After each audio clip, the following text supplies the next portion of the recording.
Any information security technology needs to distinguish between those who are authorized and those who are not authorized to access the data. Strong locks and keys that even the owner does not understand or remember are not very useful for security systems. Likewise, if a lock is easy to open, it wouldn't be much of a security system either. The foundation of that authentication process is called identity. To gain access on a computer system depends on your identity. But how does the system really know who you are? Some sort of proof will be required, and such proof is called authentication. Identity and authentication systems are the topic of this lesson. Everyone is accustomed to typing in a name and a password to gain access to a computer. If you work with computers or use the internet, you probably type in your name and password combinations dozens of times per day.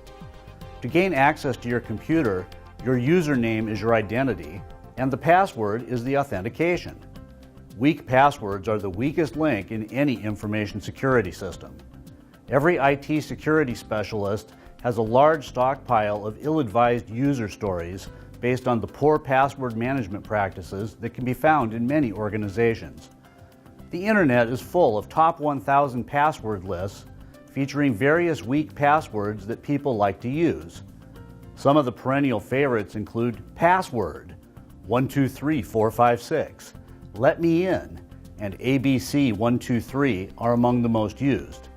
So either the password is easy to guess, or the user has a complicated password that is taped up on the computer monitor. Either way, name and password combinations provide a rather flimsy barrier to unauthorized access. If password practices are so notoriously bad, why are passwords still even used for proof of identity? The answer to this question has to do with cost. As we considered in previous lessons, IT security involves prudent risk management in which the cost of security ideally should be minimized. Name and password authentication systems are relatively cheap and easy to implement. Moreover, they are already built into every computer, mobile device, or e-commerce website. Changing out the name and password system in favor of more powerful technologies would be a vastly expensive undertaking. Given the inherent weaknesses of the name and password systems, there is some movement in the direction of wider deployment of stronger identity technologies like smart cards and biometrics. However, passwords will not disappear in the near future, so finding stronger ways to use and manage passwords will remain an important priority in the near future. When it comes to passwords, longer is stronger. It's just a question of simple mathematics. A three-letter password, for example, is very, very weak. Even if we let some of these letters be capitals, the total number of possible three-letter passwords is 52 to the third power, which means there are exactly 140,608 possible such three-letter combinations. Sounds like a lot to you and me, but to a modern computer, trying a few 100,000 combinations can be done in under a second. 4, 5, and 6-letter passwords are not much better than this. Trying all combinations, a method called brute force will easily work as a password attack when the passwords are short. Additional complexity can also improve a password's strength.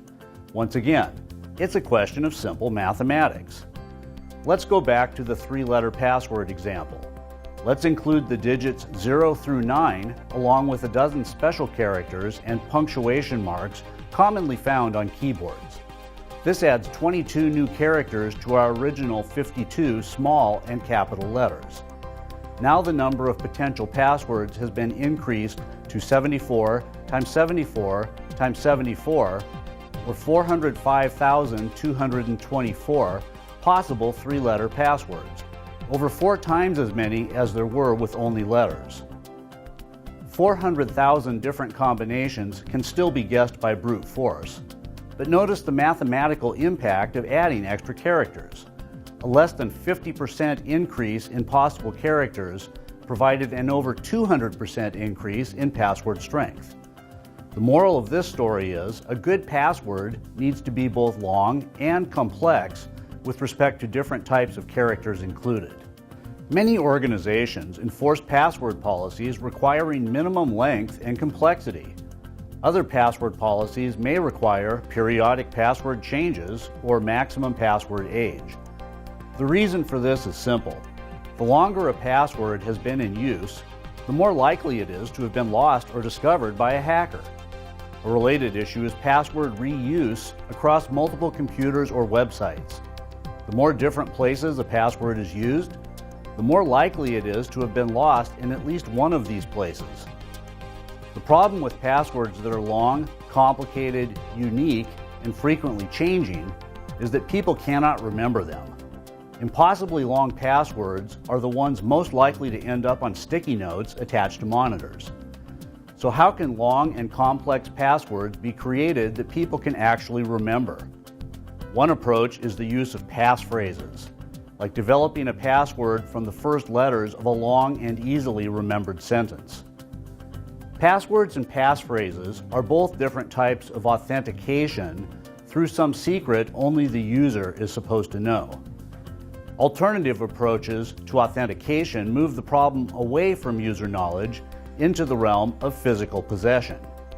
For example, many organizations require an electronic ID badge to gain physical access to their facilities. Access is not based on the user remembering a password. It is based on wearing the proper badge. Computer versions of such access by possession include smart cards, key fobs, and two-factor authentication. A smart card is like a credit card with a microchip inside. A smart card is capable of performing time-based calculations, so the message sent by it over a network are unpredictable by eavesdroppers. In this way, smart cards function somewhat like electronic one-time pads, in which the problem of key management is simplified through the use of the card. Key fobs generate access tokens in a somewhat similar way, and they are small enough to fit on a key ring. Every time a user logs in, not only name and password must be entered, but also time-bound access code generated by the key fob. The problem with a something you have technology like smart cards and key fobs is that users are prone to lose small devices. In today's world, however, many people are essentially chained to their cell phone, so two-factor authentication systems involving cell phones are growing in popularity. In such a two-factor system, when the user tries to log into a website, the website sends an access code to a prearranged cell phone number via voice or text message. The user then enters this one-time access code to authenticate on the website.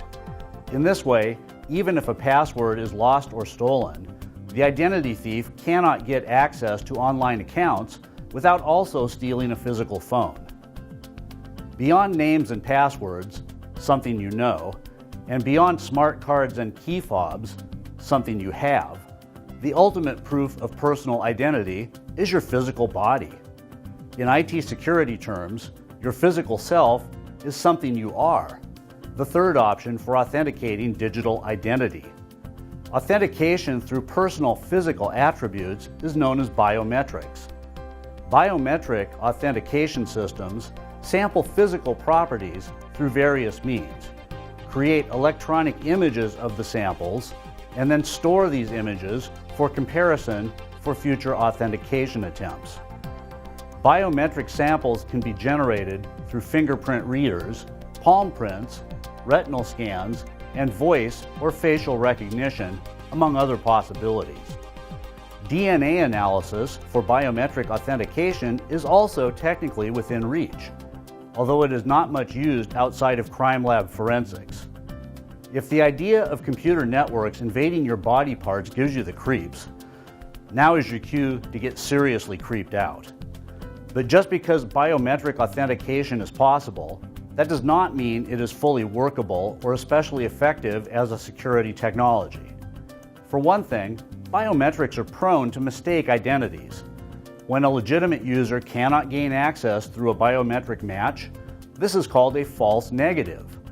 Due to sickness, injury, age, or other reasons, human physical characteristics change from time to time. Also, no two physical samples are absolutely identical. A very strict biometric system will have a high false negative rate, requiring human intervention to let the right people in. The opposite problem is called false positives. A biometric system with a high false positive rate is too easily fooled. Fingerprints, for example, have been lifted off of glassware and recreated on gelatin false figures. If a biometric system can't spot that kind of spoofing, it will lead to false positives. Identity and authentication really boil down to three possible options: something you know, something you have, or something you are. None of these options is perfect in every way. Stronger authentication systems involve two or more of these options, combining user knowledge, item possession, and physical attributes in complex, multi-layered ways. Whether it's something you have, something you know, or something you are, all of these basic authentication types focus on human users at system endpoints. But in today's world, much of our actual computer business is conducted over wide-ranging electronic networks. How do you prove identity when communicating over a wide area? This problem of establishing network identity and network trust will be our topic next time.